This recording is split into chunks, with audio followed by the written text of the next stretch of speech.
Hello, Natalie, Shapelessflame. Welcome to my channel. If you are new here, for the past few weeks-ish, I have been drawing and chatting about various cryptids in my sketchbook, Cryptid Diary, right here. So far, I've gotten through the Fresno Nightcrawlers, the Green Beast of Indiana, and the Hopkinsville Goblins, and lastly, the Loveland Frogmen of Ohio. And today, I am really excited about, I know it doesn't seem like I'm excited, but I am excited about talking to you about the Batsquatch. I did not know a lot about the Batsquatch, and now he's like my new favorite dude. He's almost like the Mothman of the Pacific Northwest. The supplies I'm using today are obviously my sketchbook, and I'm using inks and color pencils. Now, full disclaimer, inks and color pencils do not normally go together. This is because color pencils are super waxy, and if you want to use an ink, especially like a really thin ink pen, you can't write over top of the color pencil. So if you want to do your inks first and just be really kind of light about it and really put them down as a base as opposed to just like really heavy outline, you can combine the two media, but that's just like a little disclaimer. So we have a pencil. I always just use a crappy mechanical pencil for my sketch. I have a Micron 01 pen. I don't know if you can see that, probably not.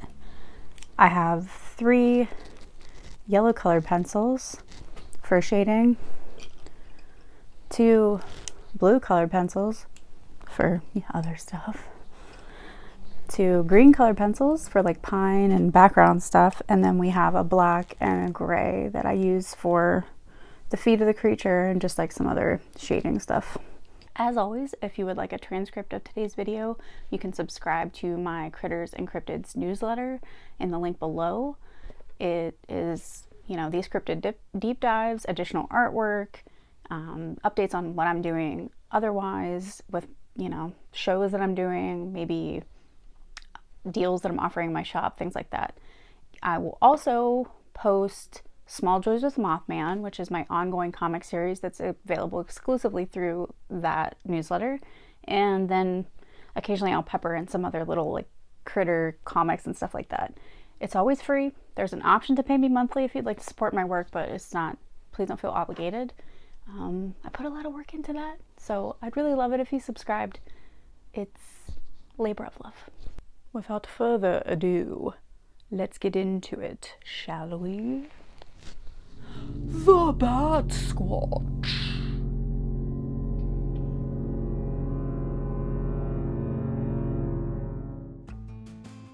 In May of 1980, Mount St. Helens erupted in Washington state, leaving casualties and significant upheaval environmentally and economically in its wake.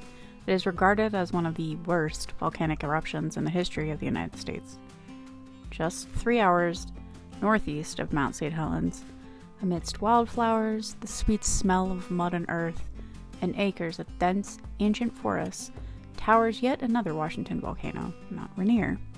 Though Mount Rainier hasn't erupted in nearly 500 years, the long-reaching tendrils of Mount St. Helens' destruction may have, inadvertently, coaxed something much stranger than hot lava from within its depths.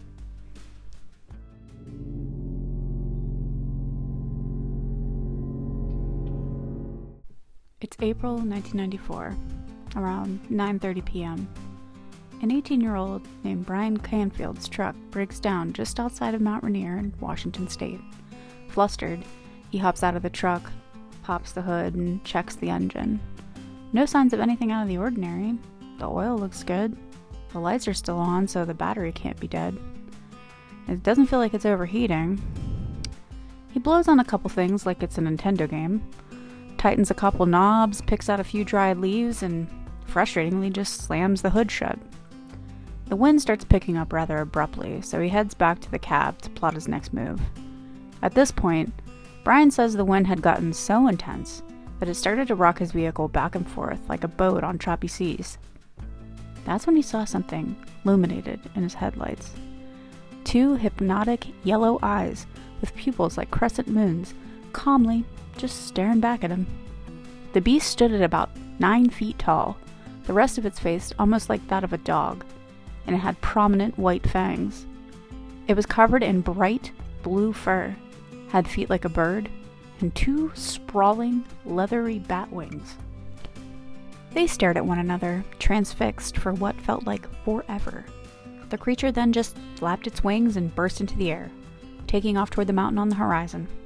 Once it was completely out of his view, Brian just sat in silence, pinned to his truck seat, trying to make sense of what he just saw. The wind had also let up completely. Those massive wings probably had something to do with it, he thought. Dumbfounded, he picked up his keys and tried the engine again. I started right up. Whew. Okay, so he did not waste any time getting the hell out of Dodge. His parents were completely floored by the story when he returned home. His honesty inspired them to gather their things and drive back to the area that same night to investigate. But they didn't see anything. Despite this rather intense encounter with what many would consider a monster, Brian says he never once felt threatened by it.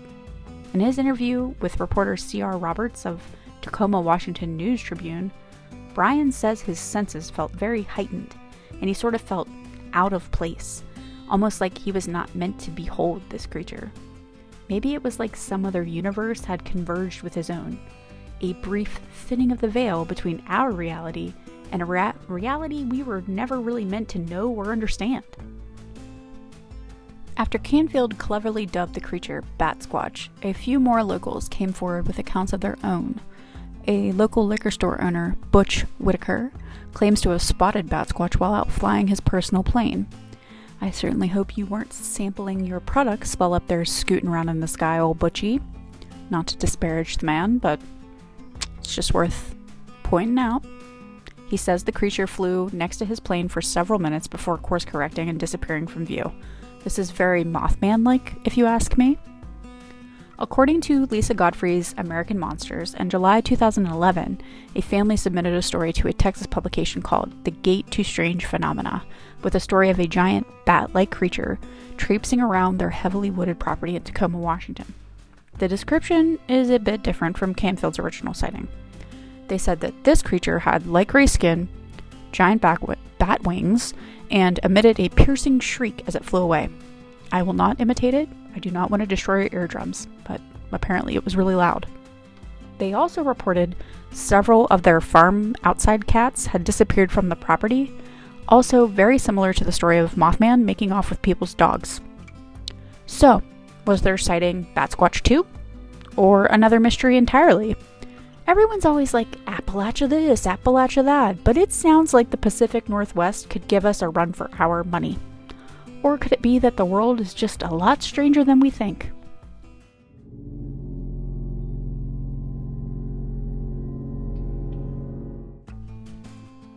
So now comes the bit where I pretend to know what I'm talking about. The late great high strangeness writer Charles Fort posited in the Book of the Damned that there was a connection between volcanic activity and atmospheric phenomena. While I appreciate Charles Fort, I do not regard him as a scientific authority. He was just an inquisitive dude with interests similar to my own, and I like his books. So just breaking it down in the most basic way possible, he found it curious that weird things seem to occur in proximity to volcanoes. In fact, in another famous case in 1947, a pilot named Kenneth Arnold spotted several UFOs over Mount Rainier. This is actually the case where the term flying saucer was coined. Fun fact. So it does suggest that the unexplained is common in this area and near this volcano. This could very well just be a coincidence. It could also be a pattern. I also came across an article called Magnetic Anomalies and the Paranormal in the Journal of Scientific Exploration, where a fellow named John D. Ralphs notes a connection between geomagnetic fluctuations and paranormal experiences. So clearly Charles Fort was not the last person to explore such a theory. This gentleman asserts that it has more to do with, quote, cosmic rays than anything else. But again, I am not claiming to be smart enough to know what that means on a granular level. But do these, quote, cosmic rays happen to induce hallucinations or psychic visions? I don't know, maybe. Look, I draw pictures for a living. I am not trying to sound like some online crank just asking questions, though that's exactly what I'm doing. But these theories feel like they could carry a little more weight than assuming a never-before-seen 9-foot-tall mammal exists without any shred of evidence. Are folks hallucinating because of something atmospheric or a geothermal anomaly lingering years after the eruption of Mount St. Helens? Or do just these volcanoes in general emit something naturally that distorts reality beyond our current comprehension? There is no evidence to suggest that the original witness, Brian Canfield, was not earnest. In fact, according to Lisa Godfrey in her book American Monsters, the journalist that published his story believed him to be highly credible, and he detected no deception in the recounting of Brian's story.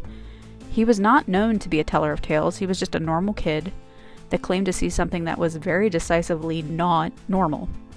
So I ask you, dear viewer, do you believe in the Batsquatch? Because I want to. He just sounds like the kind of guy I want to have on my side. He's a gentle dude. He's just hanging out, minding his own business. Maybe one day, when I've got money and time, I'll make the pilgrimage to Mount Rainier and I'll investigate it for myself. Picture it, me and Batsquatch just chilling, telepathically discussing the mysteries of the universe. Good times. Thanks for watching. Please like and subscribe if you like this video and you like this format. Blah, blah, blah, blah, blah. Everybody always says it, but the reason that we say it is because it helps me build up my audience here. It helps me get one step closer to getting monetization, which helps me pay my bills as a full-time artist. Full transparency. I have no, delusions that I'm going to be the next big thing on YouTube. I just want to be able to make a modest living, and any subscribe, comment, anything, any share is really super helpful to me. I appreciate you guys. If you would like the sources for today's video, those are also in the link below, because it is very important to cite your sources. Kids, do it. This is the inner English major alive and well. Have a great day.